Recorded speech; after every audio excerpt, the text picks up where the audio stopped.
Justin Mandon, golf course superintendent, Pasatiempo Golf Club. It was extremely challenging. Prior to the cut, we kind of knew something was coming, and you develop your drought contingency plans and do the best that you can to plan for something like this. But until you're really in it, you really don't know what the true impact of the golf course is going to be and the true impact to the membership. It was obviously extremely challenging, but we learned a lot from that experience, and I think we're better off moving forward. Well, depending on what happens this winter, we would have been in a 20% cut this year if we didn't have a water treatment facility.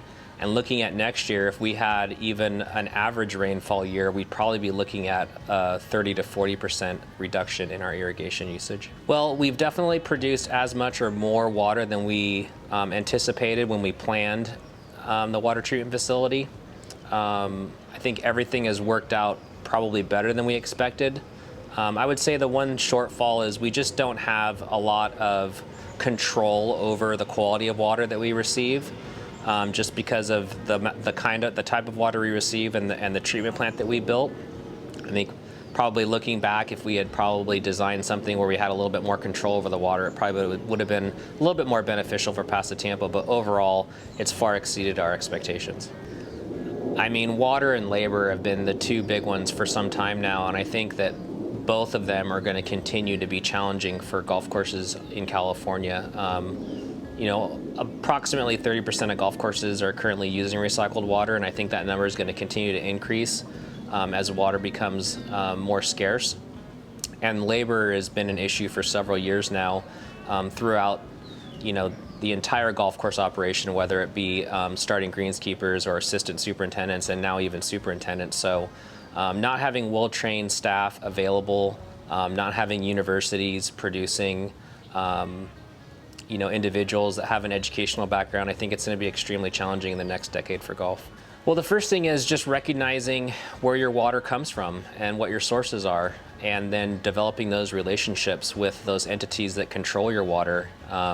If they don't know who you are and how you manage your water, and if you don't have a seat at the table, then you're not going to be represented when they come up with their own drought contingency plans for your community. So making sure that you're well known, that they know who you are, and being able to have conversations with them.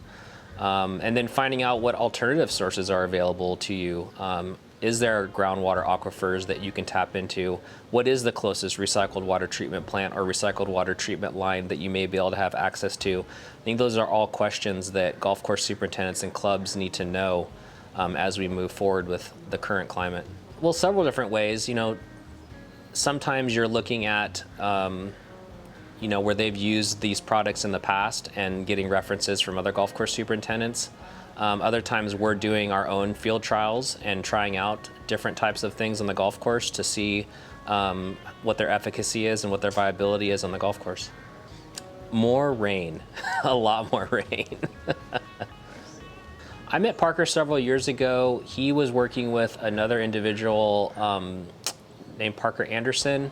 They were working on some things together, some sustainability things on golf courses. And so I met him during a meeting several years ago. And then Parker Cohen and I continued talking, and he continued talking about PRM. And I basically challenged him for about a year and a half of what PRM is and what it does. And then we started working together this last summer. I think the concept of what Parker was bringing to the table was something that I was very interested in. I'm, a very huge proponent of biological activity in the soil profile. I think there's a place for it in our industry. I don't think it's, very well studied or very well known. It's not something that's promoted heavily, but I think it definitely has its place, as it does in any sustainable, agricultural setting. And so when he started talking to me about what he was trying to do, it just got me extremely interested in pursuing his product. Yeah, so overall I was really happy with the trends that we saw. The data showed, that what basically Parker was saying was going to happen was what was happening, and we were seeing it visually, and we were seeing it through the data. We definitely saw an increase in just overall turf health and density.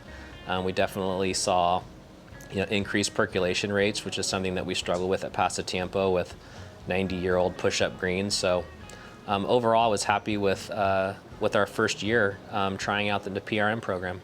I think PRM has a future. I think it's something that I want to pursue more and get some more data on. Just a few short months here in the summertime using the PRM program, it had definitely some positive results. But I think if PRM continues in the future, I think you're going to see some real positive things come out of it. Justin Mandon, golf course superintendent, Pasatiempo Golf Club.